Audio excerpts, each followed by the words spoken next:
Good afternoon, Marta. We have sound, do we? I think we do. I can see myself on my computer over there looking, well, I'd like to say handsome, but let's be honest, just mediocre.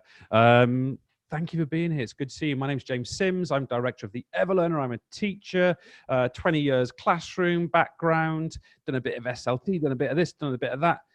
But we're here today to talk about practice and retrieval. What date is it? It's 9th of October. It's about 4 p.m. And I don't know where you are, but where I am, it's absolutely smashing down with rain outside. So there you go. We can enjoy that. Now, a couple of introductions. First of all, I wanted to introduce you to Marta, who hopefully is going to speak for me. Hello. In fact, I'm going to take a risk here. What are you doing? I'm going to put you on the camera. Oh, so, I'm glad I've, yeah. Hello. Hi, everyone. I'm going to ask you a question here. Yep. How many buttons in total do you have in front of you? How many buttons? Too many. That is the answer. And how many of them do you know what they actually do? A handful. Right. Okay. So, but hopefully everything's going to work. So this is Marta and she's in charge. Hello. But I'm going to put the camera back to where it should be. Thank you. Yeah, that will do. Otherwise, I'll get up and move it. So. That's us. Our classroom's just over there, and we're going to talk to you, about this practice and retrieval thing. Now, a couple of things just in terms of practicalities. As Marta adjusts my messing up of things. A couple of things about practicalities. If we get cut off, if our Wi-Fi here goes down, just come back to the same link, and as soon as we've got it sorted, we'll be back. We very rarely have that, but theoretically it could happen. So that's what you need to do. Secondly, Marta is going to share with you imminently the infographic for the session, I think. Sure. Is that okay, Marta? And it would be good for you guys to have this in front of you, at least have it on a different tab while you're taking part in the session. In many ways, it will reduce your need in the session to make lots of copious notes, okay? So this is what Marta's going to share with you. Showing the infographic. Showing it on the screen as well. It's really going to summarize what it is that we cover within this session this evening. It's yours. It's a giveaway. Use it, print it, share it with colleagues, pass it to your head teacher, your director of teaching and learning, whoever that person is who kind of makes things happen in your school, pass it on to them and discuss what we discuss here with them. Hopefully that will be super useful and relevant. Before we get started, a word of warning, we are using a mad amount of tech here. We've got 2 microphones we're switching between. We've got digital pens, we've got graphics tablets, we've got computers, we've got another computer, we've got a transcoding piece of hardware from Roland, we've got a Wirecast broadcast suite. So it's kind of tech madness, really. So let's hopefully all the cables will stay plugged in for the whole session. Yeah. The second thing, Marta, is just to ask, James, can I interrupt you just for 1 second? Some people were saying they don't have sound coming in, but the sound's working fine. So if that's you, just make sure that all your settings on Zoom are okay, that you have joined with computer audio and all that stuff. The only problem with that is those with audio, without audio wouldn't have heard that. That is a good point. Yeah. Good. I'm going to put it in the chat. I'll let you sort that one out. Certainly there's sound going in, so it's definitely local if anyone's not got any sound at the moment. Now, I was going to say as well, Marta, if you're able to, could you let me know who's in tonight? I saw the list. We've got around about 100 people registered. So give me a couple of individuals who are with us tonight, please, Marta. So we've got with us tonight, we've got Alan Smith, we've got Chris Pearson, we've got Dan Blackledge, we've got Catherine Hobbs, we've got Nikki Scott Summers, we've got Rocio Beeching. Yeah, you want to carry on? No, that's great. Well, look, guys, hello, everyone. You're all welcome. We genuinely appreciate you being here. Now, I think it's pretty much time to start, Marta. Before we do so, you guys, we reckon we'll be here with you about 40 minutes maximum this afternoon. So by 4:40 we'll be done. And more importantly, towards the end of the session, we have a kind of a big giveaway for you. So stick around for that, and hopefully that's going to be valuable to you at the end of the session as well. So with that in mind, Marta, I'm pretty much ready. We're going to switch microphones. I'm going to put this one over here. And I'm going to get my digital pen ready, and I am ready to go when you are. Okay, I'm ready. Let's go. We've got a great offer here for you. I think we've got 7 sessions. We're going to focus here. I mean, we're talking about this 7-part series of webinars here. We're going to focus entirely in this particular session on practice and retrieval. It's going to be great. So let's do that now. Okay. So the first thing I kind of really want to address with you about this notion of practice and retrieval is what we would call the Ebbinghaus forgetting curve. And look, let's have a look at this. It's fairly intuitive, but I just want to draw some details out of it. And the point I'd make first and foremost is ultimately we are looking to promote our students remembering things that are crucial. But if we define remembering really is defined by not forgetting. So by producing not forgetting, we have as a byproduct remembering. So how does forgetting happen? And if we can prevent that, then we've got a chance. So this is what Ebbinghaus shows. I'm going to go through some details of this. We are assuming up here that 100% of some unit of learning, a knowledge or a skill has been completed. What Ebbinghaus is arguing, and I'll explain how he came to this conclusion in a second, is that in 20 minutes, a significant proportion, some 40% of that is going to dissipate. Now, I would imagine that teachers would scream at that bit and say, not in my class. And I agree with you. And I'll come to the reason why in a second, because it depends on the nature of the learning. But if we just look at Ebbinghaus's base work, he tried to remove context from the equation altogether. And what he's saying here is that after one day, more than half of learning is dissipated. And after a month, 3/4 of that learning has dissipated. Now, what I would ask colleagues to reflect on is to what degree they've experienced this in classrooms and around classrooms and with students in the past. Now, my experience is that students do forget things. I'll be blunt, and I don't think it's embarrassing to say that sometimes in the classrooms I've worked in for the last 20 years, students have forgotten quite a bit of stuff. Okay, so let's try and address that why. Now I'm going to switch the canvas here, so just bear with me while I switch over to the canvas view. Hopefully you guys can still see that okay with a bit of luck. Now, let's just draw some meaning out of Ebbinghaus. But let me first of all just tell you that this is Ebbinghaus and let you know, should you ever need to, how you would spell such a name.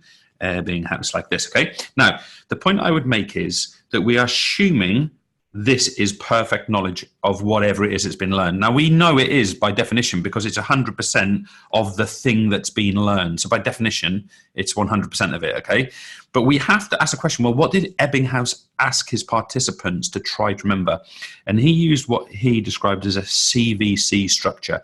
He basically wanted to make the learning that his participants were doing meaningless. So how did he do this? Well, he took consonant, vowel, consonant combinations such as R, E, and let's go for L. Okay, so he took something like that, did a series of these CVCs and asked participants to remember these things. Okay, now obviously by definition, these were meaningless. He actually avoided examples such as SIR because it has meaning to people that speak English. Okay, so he didn't use this.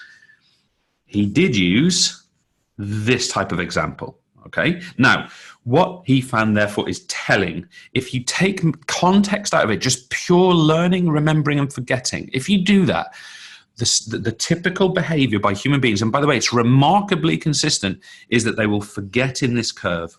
Okay, so the first thing we can say is make things meaningful.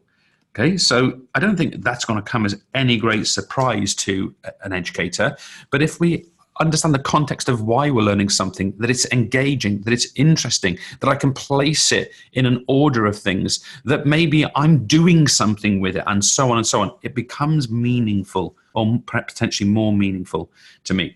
But what Ebbinghaus has stressed to us is that students will forget things over time. So over time, including very quickly afterwards, students are going to forget things. Now, when you look at that, it kind of feels like bad news, right? So let's go back to this presentation a second. Let me just hit present here. It feels like bad news, right? But there is something to kind of cling on to, and it's this, okay? It's this. So we have a scenario here where we have the notion here of that forgetting curve, as we've seen it before. There's our forgetting curve there. Exactly the shape we've just looked at. If I go back here, exactly that shape, just this part of that shape there, okay? But what we're finding here is that at this point in time on the x-axis, a review or a practice is being done, okay? Now, the point I would make for you here is that the time it took to forget before the practice and review, once we've done the practice and review, it doubles to 2t. So twice as long twice as long. That wasn't the slide I meant to show you just yet. Twice as long to forget the second time. If we practice and review a second time to make effectively 3 episodes, the time to forget the time to forget effectively triples. So what does this mean for us educators? It means that if we reactivate, keyword I'm going to come back to later, learning after the initial episode has been done, the tendency to forget goes down and the tendency to remember goes up. In other words, it takes longer to forget that. So if I just go back to here a second, if I just go back to here and draw you to here, if I draw you to here, what we can say with certainty, what we can say with absolute certainty is that if we practice things, so here's a practice episode, this period of time will be double the forgetting period initially. If we practice it again, it's now 3 times longer than the original forgetting period. In other words, our students remember things more. Okay, and I think that's really, really, really important to stress. Now, there really should be no doubt about what we're advocating here. That is to make learning meaningful. Again, I don't think anyone's going to be overly shocked by that point. The other point is to introduce practice and review. And of course, that right now feels like quite a general notion. Okay, we're going to practice things, we're going to review things. All sounds perfectly logical, and given the evidence that we've just seen, look very, very sensible and important. But what is this practice and review? What would it look like? How often do I do it? Do I literally do it one day, second day, third day on the same thing? Do I keep doing that? What is that? And that's really what we want to address with you now. So look, we've got this Ebbinghaus stuff nailed down. We want this repeated exposure, practice and review of material so that it doesn't get forgotten. Well, how do we do that? Well, look, full disclosure here, this is my website, theeverlearner.com. I'm logged in as a student here, Draco Malfoy. I could go and show you the courses that Draco's enrolled in. We could go and do this one, for example, and you'd see it's broken down into into topics. Those topics are broken down into individual lessons. The student can go into those lessons, and the student can take the teaching related advantage and disadvantage. Take the teaching related to that lesson as many times as they need to. Okay. They've also got up here the notion of making notes as well, where they can bookmark notes on that content. But that's not what I want to show you right now. What I want to show you right now is the idea of the teacher setting work for the student that is based on the principles of Ebbinghaus's research. Okay, so I'm simply going to go to assignments. A student would go to assignments. And by the way, you can do the exact same as this on paper. You can write them questions, you can set them tasks. You can reteach them again if you want to. Of course, time sometimes restricts that. But we've got this assignments tab here. And basically, if you look down here, Draco's looking at the work that he's got coming up. And it's mixed. Here's some French work. Here's some work in PE. Here's some more work in PE. Here's some biology. Here's some English literature. In the future, look, I've got some chemistry and some more French to come. So Draco has been set these tasks. So I'm just going to, just for now, just to pick on one thing, I'm going to go, right, I'm here today to study some French. Okay, so I look down here at my tasks and what have I got available? What is my teacher asking me to do? Well, here we see my teacher is asking me to review today's learning. It's a review of today's learning. Okay, so it looks like I've had a go at it already, or Draco's had a go, and he's got 2 days left to do it. So let's go in and see what it says to him here. It says to him, it's French topics, vocabulary, review of today's learning. Dear students, this is 12 questions on environmental problems and solutions. So presumably we've just learned that. I have set a target of 75%. So we'll talk about sort of high targets and standards in a second in relation to Rosa Shine, or 9 out of 12 answers correct. If you do not hit this target first time, repeat the task until you do. You guys are the only people who know whether that's the right message for your students individually and collectively, but it's there. If you're stuck, go back to practice mode for some practice questions. And you can see down here that I've had one go at my 10 questions. Oh, I thought it said 12 questions. I think it's actually meant to say 10, never mind. It's actually 10 questions, not 12.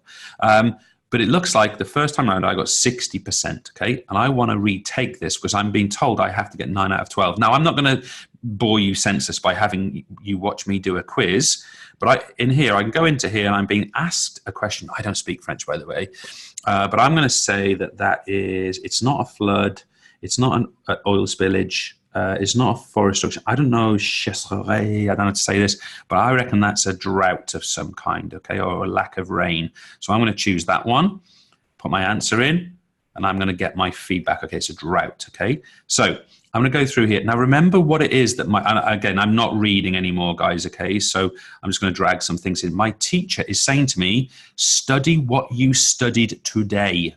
Okay, go back to what you studied today and have a go at this. I want you to get 75%. Keep going until you get there with this one. And again, I'm not actually reading, but I'm able to do that as the student. Okay, so that's really important. Let's just go back to, I'll jump out of the assignment here. It doesn't want me to, but I'll jump out of the assignment. So you can see now I've had 2 goes at this. The second go is not going very well. But if I go back to my assignments, I've got the equivalent of the subjects. If I go to, for example, let's do a biology one, look here.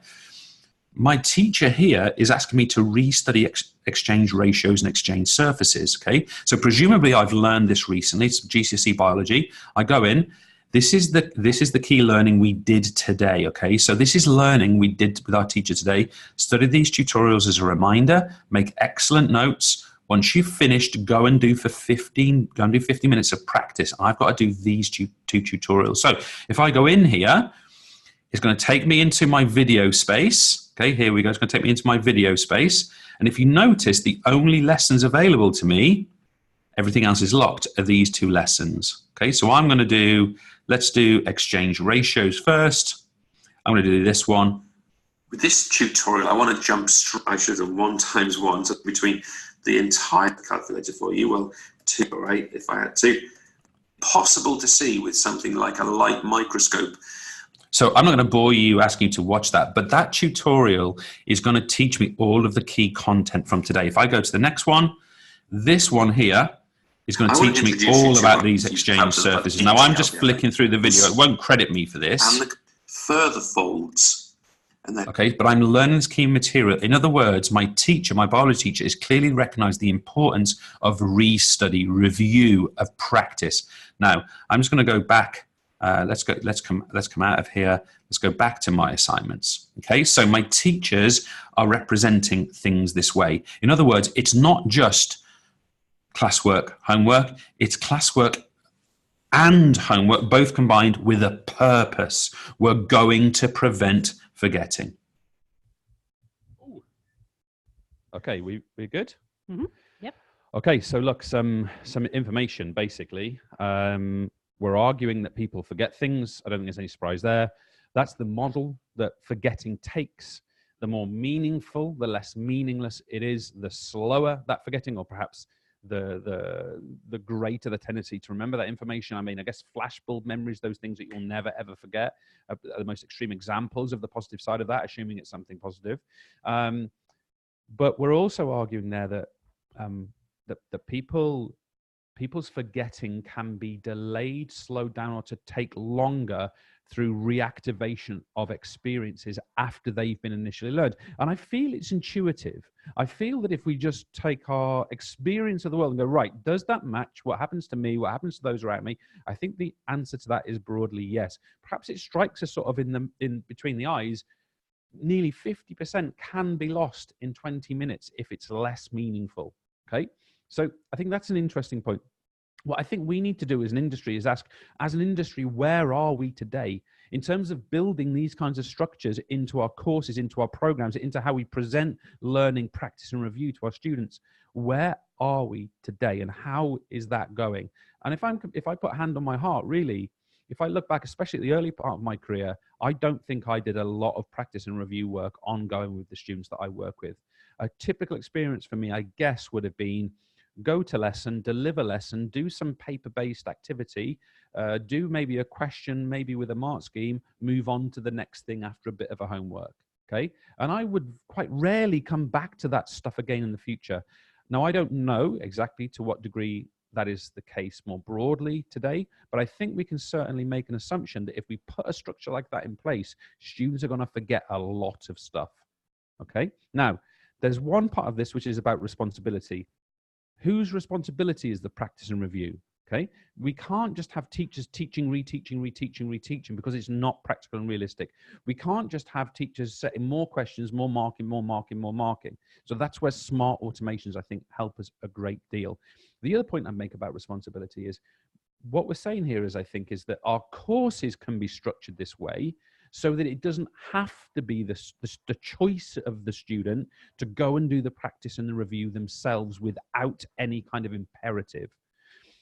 I'd love to believe that a majority of students would go and do this practice and review themselves, self-determined, independent, self-paced, but I think in reality, they wouldn't, a majority. So I think we've got to think about how we structure that for them with our course structures.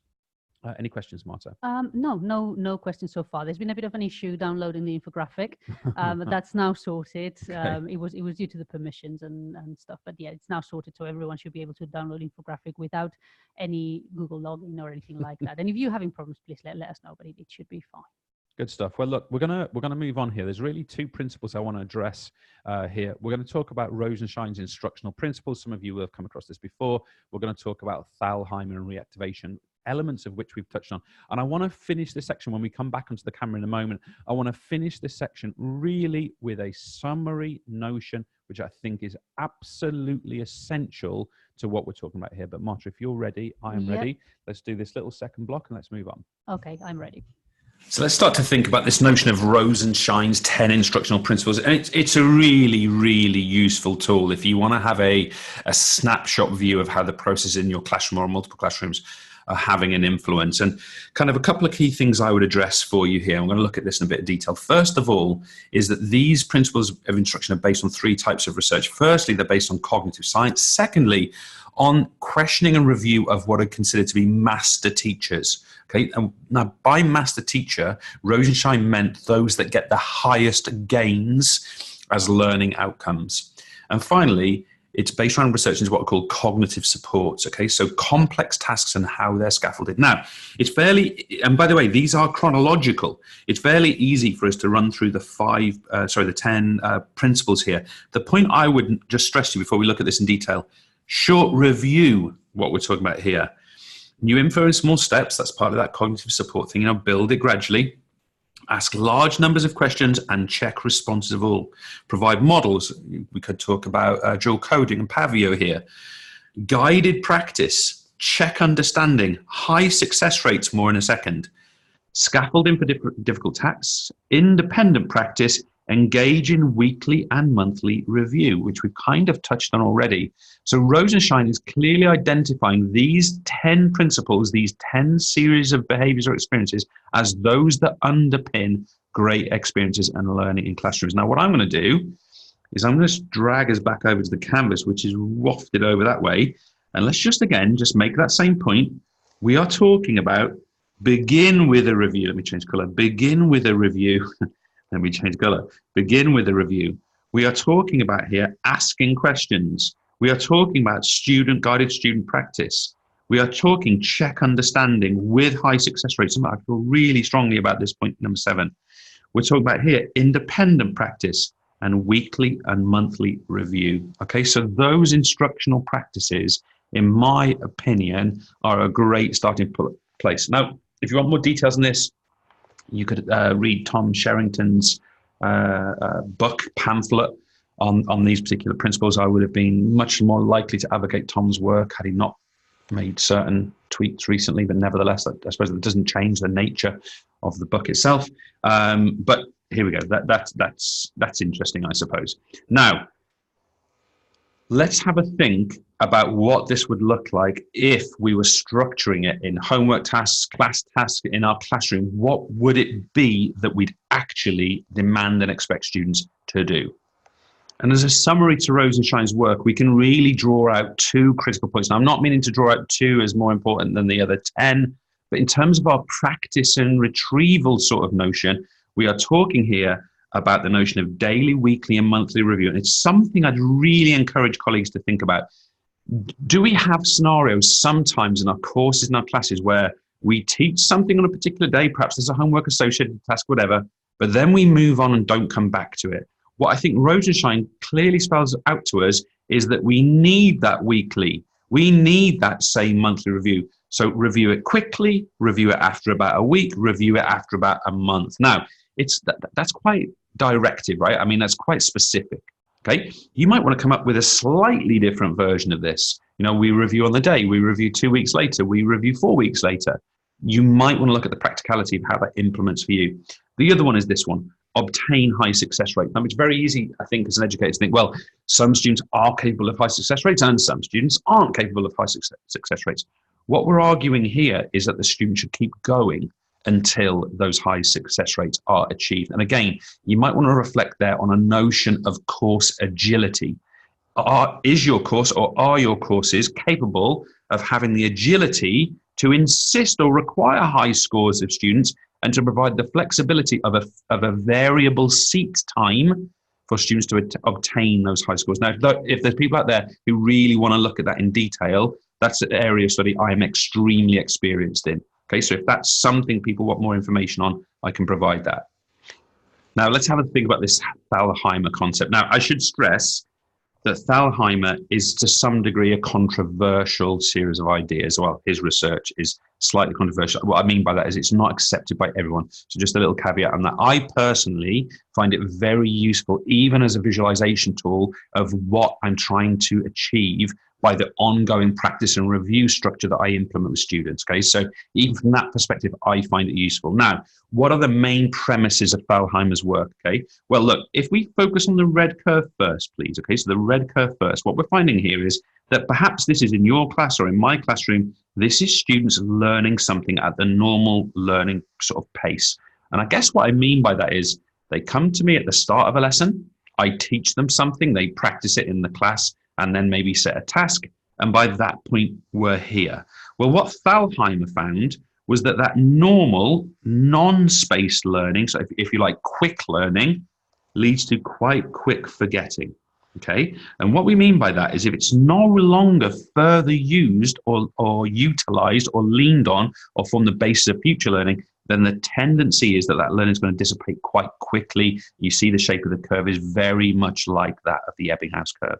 Now, the first thing that Thalheimer suggested was that if we space the learning curve, in other words, if the student learns the same material at the same level over a longer period of time, the tendency for them to forget is delayed.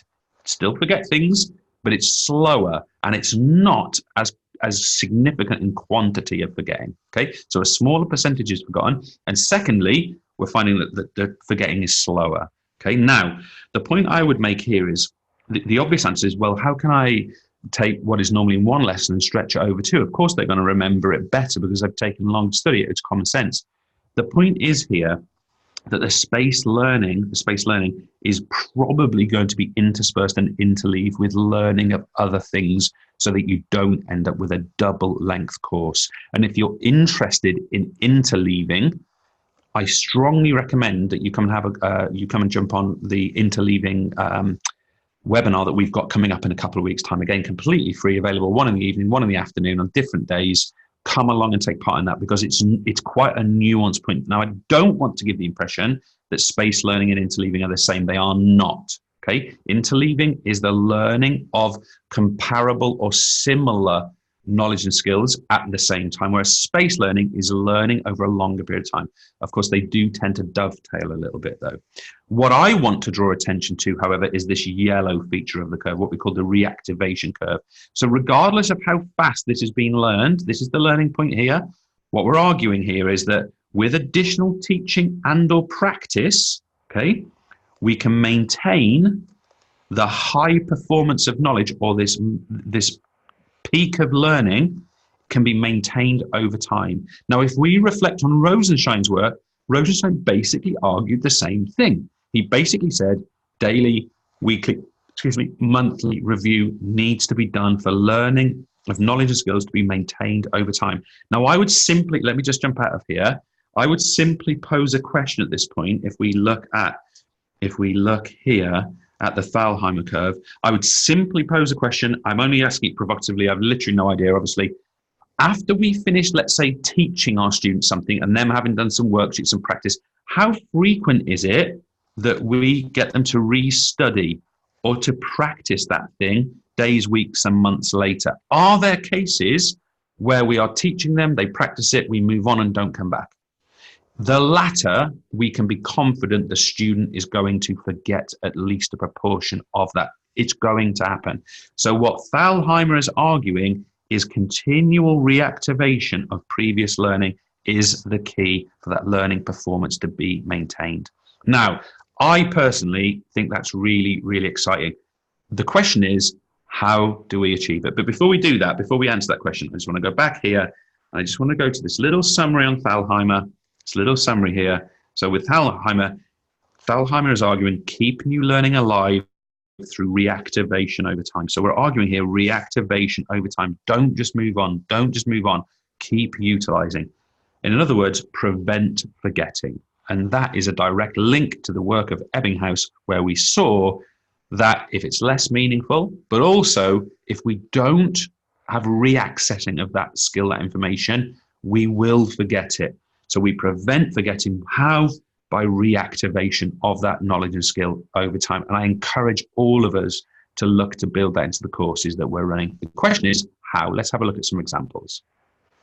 So let's just see if we can look at some examples of this research by Rosa Shines and Thalheimer. Okay, so the key point, I'm backlogged in as Draco here on the everlearner.com, by the way, but let's have a look at this. I want to focus on our French just for a second. We could look at anything. I mean, there's lots of work that I've been set down here. You see, I've got restudying recent lessons from Macbeth, restudying biology, mixed review test in PE, and so on.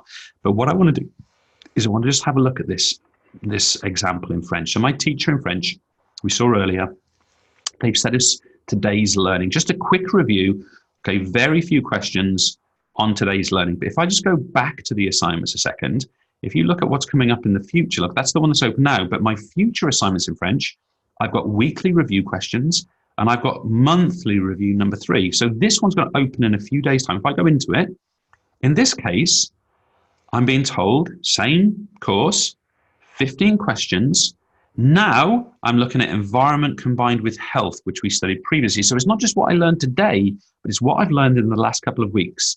High score to get. Now you've got to be the one that decides whether it's 80%, 90%, what is your standard.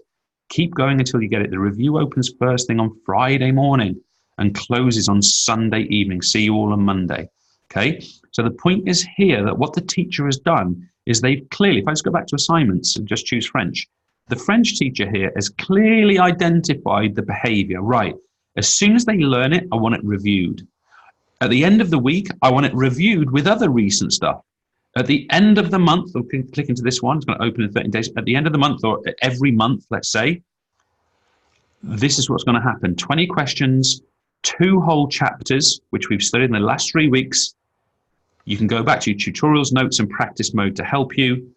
You've got to get 80%. So in this case, in a very simplistic methodology, spending almost no time doing it, the teacher has clearly identified that the behavior of value is daily, weekly, and monthly review. Now, I say again, you guys have got to decide for yourselves whether that's practical and realistic for you.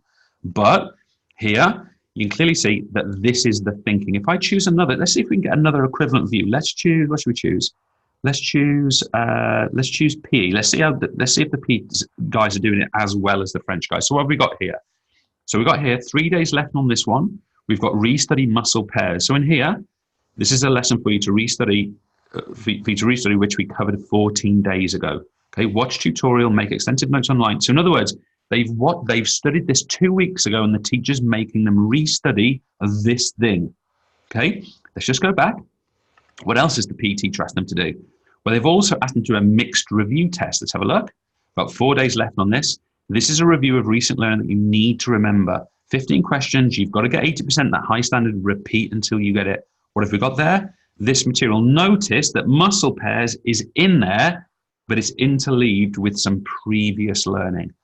And I have a go at it, and it asks me those questions. I mean, I can go in and do those questions. Obviously, I can go in and start, I'm just selecting things at random. I can start answering here. Okay, so I can start doing this here. So it's going to ask me that material as we go forward. So in this case, it's asking me what is F. It looks like it's a right ventricle. Maybe I'll even get a question right here. And you get the idea, get my feedback. And I can keep going in there, and it's going to score, and it's going to score until I want to go back to the assignment. So loads of different ways of actually doing this. But the point is we need to do it. And this is one model you've got. There we go. So that's Rosa Shines, that's Thalheimer, that's the notion of review. Now, I kind of wanted to to really summarize today that which I believe you could take out as a single line of what we've just talked about, okay? And that notion is very, very, very simple. And there's a bit of nuance in it, and we can address that, but we are talking about learn it, practice it, review it. Learn it, practice it, review it. And I think if I go back to, and you could add over time. If I'm to go back to my early career, there was far too much of it that was learn it, and then the practice and review was much more accidental. It was much less deliberate. And I think that probably was a limitation of the structure that I provided. Again, I repeat again, it's completely possible and plausible that a student could go and do this themselves, go and study and be engaged and be determined. Those students are out there. You will work with those students every day, I'm sure, but there's many that don't have those behaviors. And I think what we're saying here is let's remove the wriggle room and say, right, this is what's going to happen, and I'm going to make that happen. What we can't do, however, is make it happen and quadruple the teacher's work. That is unfeasible, cannot happen. I know that it can be done and reduce the teacher's work, which is kind of partly what we've seen there. But that can only happen through smart systems, through clever automations, through a very, very clinical way of approaching that process. Okay, so I just want to repeat that. Learn it, practice it, review it. Those structures should be built into our courses if we want students to remember and to not forget. And let's be blunt, let's look straight at the camera and be clear. If that is not what's happening in our courses, they are going to forget that material to some degree or other, depending on the meaningfulness, depending on when it's reactivated and so on. But learn it, practice it, review it. That has to happen. And I think the Rosa Shines model of daily review, weekly review, monthly reviews, and a really nice one to reflect on. It might not be implementable in your school because of homework policies, this sort of thing, but just conceptually reflect on it and think about how close you could get to that. Can you build the daily review into the lesson itself? I mean, that would be quite practical, really. And then what does weekly and monthly review potentially look like? A great question to ask as well. Let's take teaching, delivery, explaining something. Can our students, can your students, can my students, can Marta's students, can they today retake teaching that they experienced a month ago? Is that available to our students today in the highest possible quality? If that's not the case, then review is very limited, or at least a fragment of review is limited, because the student, without asking you to reteach them, can't engage with that teaching, that delivery, that explanation. And again, I emphasize again, that's why we do what we do, because we want to bring the best teaching possible to every learner at any time of any day, completely transparent to their teacher. So, any questions, Marta? No, there aren't any questions. No. Everyone. We've such a big audience, and we've got no questions. Yeah. Someone's got to ask a question. Well, while people are thinking about their questions, what I am going to say to people is that we would love to demonstrate our site to you, whether you're a languages teacher, a history teacher, a science teacher, a chemist, a physicist, a biologist, a PE teacher, whether you are a literature teacher, whether you are a Spanish or French teacher. I think I might have said those ones already. We would love to show you that platform. Marta's going to, I think, show you how you would do that. Marta, if you could do that, would be great. Yes. So yes, this is our platform, theeverlearner.com. And if you would like to see what it does in a bit more depth, or in much more depth, you can book a demo at any time with us. So just go to theeverlearner.com and click on book a demo. This will take you to this book a demo page. Click here and you can choose what day you want to book the demo for, let's say next Tuesday, and what time suits you and your team. And we will be there. So these demos are completely free, and no commitment, just look at what we do. Good stuff. And that platform is built around the processes and the principles of practice and retrieval. It's built around learn it, practice it, review it, and it's built in a really, really high quality way. So get in touch. Now, importantly, we have a bit of a giveaway, Marta, because these people have given up whatever we are, 39 minutes of their Tuesday afternoon. We do have a bit of a giveaway. So if you could share with folks what we are giving away. Guys, if you'd like to grab hold of this, as a gift voucher is £75 off any kind of subscription to our platform. You can retrieve this at any time. Also off our roadmap resources. If you don't know our roadmap resource, it's a methodology of improving writing with your students. And you can use that. I mean, you could basically get a load of stuff for free, really, that way, in terms of the roadmap resources. So that's available to you. Grab it. Is it in the chat as well, Marta? I will put it now. Yeah, Marta's going to put the link in there. Now, the way that works, guys, is that if you come to us with that voucher, we'll check that you've attended one of these webinars. So anyone that wasn't here can't use it, for example. Basically, we will honour you with that voucher. So that's available for you to use. Any final points, Marta, before we let these good people go about their lives? No, not really. I'm just making sure that I put the right link down for the voucher. Just make sure that everyone can download it and get hold of it, unlike what happened earlier with the infographics. So hopefully this time you should be able to access the voucher, no problem. So summary points before we sign off. Sorry, go ahead. Sorry, we do have a question from Chandrika. Chandrika is asking, does this mean single topic weekly homework is not recommended in an observation to... Well, it's an interesting question, isn't it? What was the name of the colleague, sorry? Chandrika, and I can't see the... Okay, Chandrika, nice to meet you, first of all. Thank you for your question. It's an interesting question. If we look at how blunt certain homework policies are built to be, so in 3 of the 6 schools and colleges I've worked in, the homework policy is that you set 1 homework per week and they have a week to do it. Okay, now I don't know if that's the same as yours or if it's different, but if we think about how that would do, it kind of works for weekly review, but in terms of the daily review, it breaks that, because what we're saying with daily review is that sometime in the 24 hours after this thing has initially been learned, we want to kind of drill it. We want to practice it. Okay, that's what we're saying there. Now, homework policies, if we've got to provide a task out of the classroom, which could take the students 6 or 7, almost up to 7 days before they re-access that, then yes, that I would say that is a potential problem from that perspective. If it's something like a long piece of work, like an essay, I think they should have that amount of time.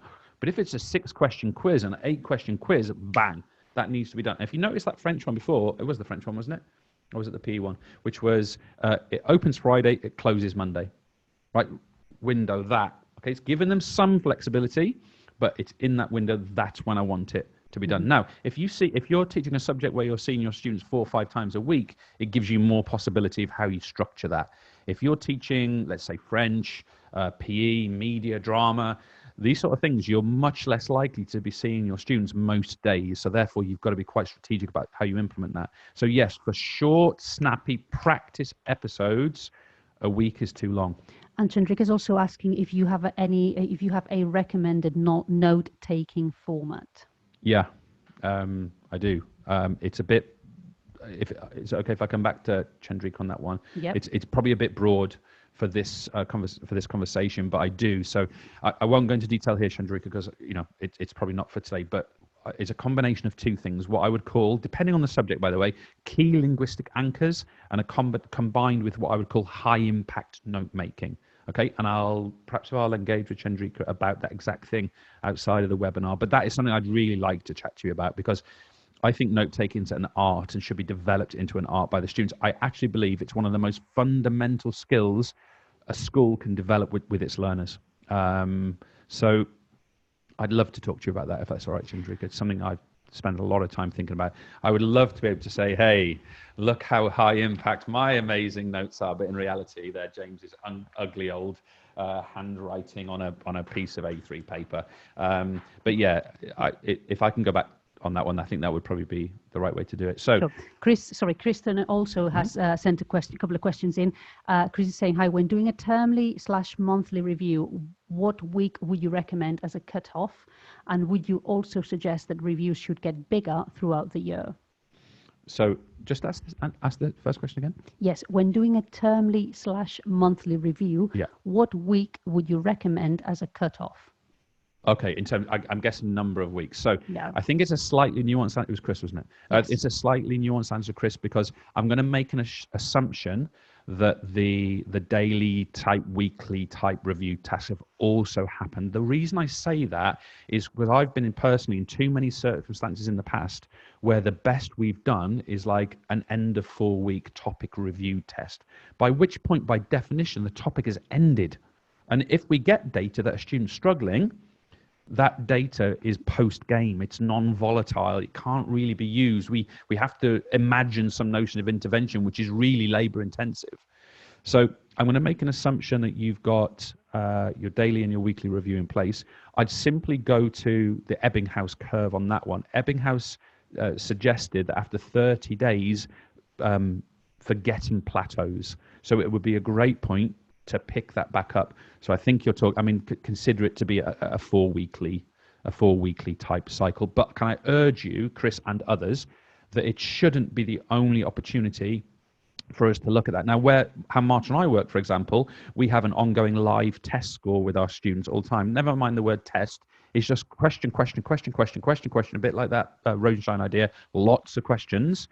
And it continually updates where the student is right now.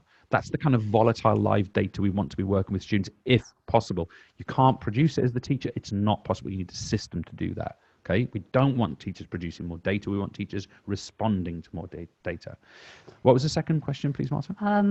The second question was, would you also suggest that reviews should get bigger throughout the year? No, not necessarily. I think it just needs to be timed well. So a classic case for me would be sort of that. No, we haven't talked about interleaving today, but interleaving practice sessions. So let's imagine that I'm 9 topics into a course, and today we did topic 9. Okay, or the majority of my students did topic 9 today. Tonight and in the next 24 hours, I want them to review topic 9, but I've also selected out of that topic 7, 4, and 2 and 1. Because they happen to either have a slight relationship with that, they're kind of connected, or it's simply a mathematical calculation that I want that to be brought back to the front. Okay? And of course, on my next lesson, it could be that I'm choosing a different combination of things. So I don't necessarily assume that they would get bigger. I think what you might call the data extractions would get bigger over time. Okay, so things like an end of unit something, I would expect those. But these sort of practice sessions, these review sessions, no. Let's take retaking teaching, being taught it again, in our case by tutorial. It's not possible at the latter end of a course to say, hey, here's 15 tutorials, study them all before next lesson. No, we need to have drip fed that over time and decide when tutorials are the most relevant thing. Again, if our live data is showing us that Marta is struggling on topic 7, then Marta's going to go and re-watch topic 7 tutorial because she's stuck on it. She doesn't know it. She's confused by it. But no, I wouldn't expect them to get bigger. Okay, we've got the questions are coming in all of a sudden. So yeah, we've got a question from Chris Pearson. I know saying, Chris. I'm trying to remember where Chris works. Okay, I'm sure he'll let us know if he's still. You may have made an assumption there about gender. Oh, did I say? Oh, did I say? Sorry. Yeah. Yeah. He, she. Yeah. So Chris is saying, thinking about how I can implement it into GCSE and A-level PE. Mm-hmm. So yeah, I don't know if you've got any tips or any suggestions on how this could be implemented, particularly in Chris, in PE. A lot on that. I'm sure this could be potentially a very, very long conversation. Yeah, I mean, a lot, bluntly. I mean, I'm happy to describe it now if people want to hear it. But so in my work, particularly in A-level PE, actually, I do a lot of 2-week learning episodes, where in that 2-week learning period, students are engaging in a series of tasks which they have to achieve in that 2-week period at a mastery standard. Now, if you don't know much about mastery learning or want to know more, we've got that session in 4 weeks' time, and we're going to cover that. I don't know if you can post the link to the webinar sessions for us again, Marta. So yes. We'll cover that. So imagine students they are progressing in 2-week blocks across a series of tasks, tutorials, quizzing, teaching, note sheets, worksheets, practicals, all the normal sort of past paper questions, marks, all the normal stuff. So they're engaging in this in 2-week blocks. And at the end of that 2-week block, they are taking some kind of checkpoint which specifically measures if they have developed the skill. And by skill, I'm talking about describe, explain, illustrate, evaluate, analyze, depending on what we've targeted. They're specifically developing that skill and specifically developing the content, and that they truly understand that. And I've got entire sort of yearly plans based on that for PE, both GCSE and A level. Chris, if you're interested, I can just send them over to you. Try and remind me, I might forget. But I'm more than happy to send that stuff over to you. I mean, I don't want to be too controversial. It's not possible for me to go back to the way I did it before because of the impact it has on learning performance. So the old James, he was younger, but that James, he made an assumption that classrooms are about deliver for half, generalizing, deliver for half, do a starter, deliver for half an hour. Here's a worksheet. Here's a past paper question. Here's a mark scheme. Now let's all move on after a homework and we go on to the next thing. And generally we don't come back. That James didn't do it anywhere near as well as the James of today, who now, I don't know why I'm speaking in the third person, but now understands that you have to have this repeated engagement with pieces of learning. Now, if a course is really logical, you'll engage with the learning again anyway, because it's going to be the foundation of what comes next and next and next and next. So some courses are structured that way. But other courses are content courses, content piece 1, content piece 2, content piece 3, with a little bit of skill kind of narrative through them. If you're in one of those courses, you have to structure the practice and review in the way that we've just described. But Chris, if you want the fine detail on that, I'll send it to you. Yeah, Chris is saying they work at Ripley St. Thomas in Lancaster, and they're completing a research project, and it would be amazing. Yeah, that'd be great. I'd love to engage with you guys on that one. I mean, just drop me a note and we'll go from there. Any others, Martin? And yeah, we've got also a question from Rob Arnold saying whether there is any research that indicates whether the retrieval curve varies dramatically depending on pupil ability. So basically, whether there is a link between the curve, the retrieval curve, and the ability of the pupil. I mean, it's a big question. What was the colleague's name? Rob? Yes. Okay, so this is a slight kind of worms, but hey, come on, let's open it. So research quite clearly indicates that there's no relationship. By the way, people are not going to like what I say in swathes here, and I want you to listen to the wording very carefully. Okay, so there is no relationship between how fast someone learns something and what they're capable of learning. So just reflect on that for a second. We tend to find in school and college structures that there is a set pace to learning, which gives an indication that some students can learn less. That is not a reliable assumption.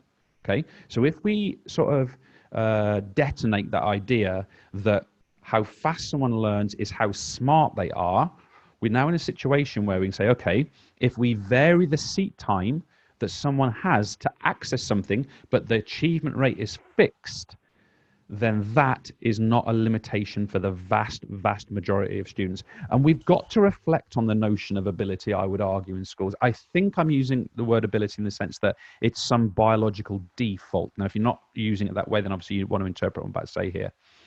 But remember that we might have a bit of a blind spot. We might be assuming so there's a difference between thinking this student can't possibly learn this, and if the structures are correct and we cause learning to happen at the rhythm, rate, and direction that is relevant to the learner, this learner can learn this thing to the level required. And I think what courses often do, and I'm talking about courses as abstract notions that we kind of work within, what a course will often do is it will go, right, the course starts here, it's going to go at this pace, and basically, if anyone gets stuck or caught behind, it's really, really hard for them to sort of catch up and to master the things that have been bypassed, that we've left behind. Well, that's the very thing that we're looking to address here. Okay? If we vary the seat time, then the notion of ability can be challenged. And if we believe that ability is how fast someone learns, the research is absolutely unequivocal on this. There is no relationship between how fast someone learns something and what they're capable of learning. Assuming that variability of seat time is available, students should be able to learn, and certainly at something like a GCSE level. That's controversial, isn't it? Yeah, we've also got Lee Corey, who says... I know Lee Corey. Yeah, good.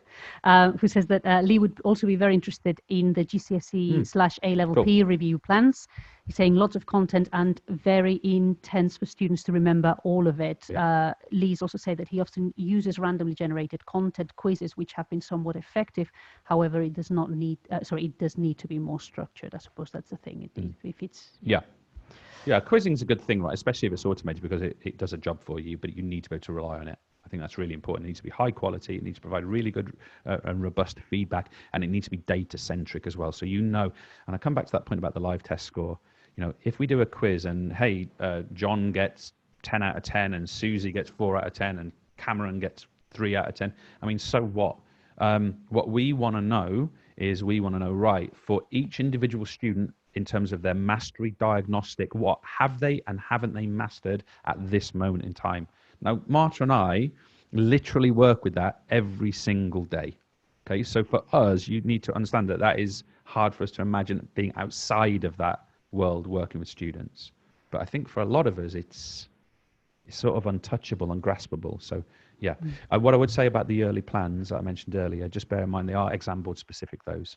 But I'll send them to you. You may well be doing the same exam board, but if you're not, you can adapt it. It's easy enough. Okay. And Rob Arnold is saying thank you, and that it's very interesting to hear what you have to say about the sometimes curves. It's just a different voice. Like, I'm never sure whether to talk about this stuff with colleagues or not. I'll speak from my heart a little bit here. This is not about research. This is James's now perspective. Okay, for me, when I look at learner ability, default, ongoing, permanent, biological, precondition type notion, I basically just park it, because unless it's a really, really extreme case, such as someone with a very specific statementing or learning difficulty, unless we're talking about that, basically I don't find reflecting on ability useful at all. I think performance level is super useful to consider. But if I can't, let's say that intellectual ability does influence whether students pass GCSEs or not. Well, basically as a teacher, I can't influence their intellectual ability, so I just ignore it. So why would I? What's the point? But what I try and focus on are the things that are controllable and variables that I can influence. And in my opinion, that is things like structuring practice and review sessions. And therefore, the tendency for those lower ability students to remember things goes up. And if that happens, they're not low ability anymore. They're just performing at a higher level. That's what I'm interested in. Now, I just want to repeat again, that's James's perspective. And that's, I guess, to an extent, it's slightly philosophical, but I think it's more quite pragmatic and practical. Just don't think ability is something I can influence. I just don't really give it any attention, with exceptions if it's a more extreme case, of course. Wow, our 40-minute target didn't work out, did it? No, Those not questions quite. all came. Yeah, well, that's great. I mean, nothing wrong with that. We appreciate you guys taking part.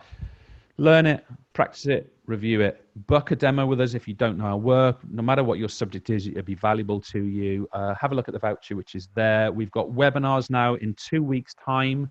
The next one is interleaving. Interleaving is the notion of basically either teaching or practicing things in combination. Okay. Now, it's got quite a big press recently, and it's really misunderstood. So if someone says to you, interleave your course by teaching the first chapter of every lesson together, no. That's not what we're talking about. We're talking about, for example, interleaving practice sessions, bringing previous learning together with new learning and reviewing it together. It could be that we teach two concepts which are normally separate in our delivery side by side because there's some relationship between them, and it encourages comparison and context. That's really good stuff, and we're going to go over that in 2 weeks' time. There's a session on the Monday and a session on the Tuesday. I'll stop talking. Anything else, Marta? No, that's it. We've missed one question from Dan Blackledge, but I'm not sure if you want to quickly answer it. Mm-hmm. So Dan's asking, would you recommend a homework policy then which asks students to recall or practice what they have learned that week in addition to something they have learned that month as a whole school policy? Would this support the learn, practice and review? I would endorse that. I think if I heard it correctly, I want to go back to the wording of it as a written, because I just want to be careful what I'm endorsing. But the point I would make though is that the weekly and the monthly part, definitely. The The daily part is about the practical implementation of it. So I would argue that, and I've got a lot of ideas on this, that the daily practice should be built into the school day, because I don't think that's reasonable to say to a student, well, you might have like Marta and I, by the way, have children. In case no one has picked on this, we have family together. Like our elder daughter, Anna, she plays good level table tennis, for example. And, tomorrow night, she's got a netball tournament till 6 o'clock. And then she's got to be in Guildford at 7 o'clock for a table tennis, senior adults table tennis match, which isn't going to finish till 11 o'clock at night. Now, it wouldn't be reasonable in that case for a school to insist, well, by 9 o'clock the next morning, you've got to have done these 6 practice questions in 5 different subjects that you did today, because so that for me has to be built into the school day. I do have some views around about things like registration time, however, and in some schools, not all, those deader points of the day. So I'd happily engage with that. We've got some work coming out on that in the near future. Mm-hmm. Super. Cool. Long session, huh? Yes, Right? quite We long. try not to Longer keep than we people expected, too but long, but yeah. hopefully it's useful. Yeah, exactly. If I it's enjoy useful, is good. Fantastic. 2 Great. weeks time, guys. We'll also be in touch in the next 24 hours with follow-up to this as well. If anything's unclear, just email over and we'll sort out. Happy to receive your communication. James@theeverlearner.com, Marta@theeverlearner.com. Just get in touch with us and we'll be in touch in the next 24 hours. I'll wish you a terrific evening, Marta. What are we doing? You got football Have practice? a great evening. I've got football practice, yes. I've got nothing whatsoever. It's one of the only nights in the history of my life where I don't have anything to do. Don't worry, we'll find something for you to do. I'm going to get excessively horizontal. That's my point. That's my intention. So that's what I'm going to do. So guys, have a cracker. Fantastic. Yes, have a good evening. We appreciate you being here. Thanks very much. Sincerely. Cheers. Bye.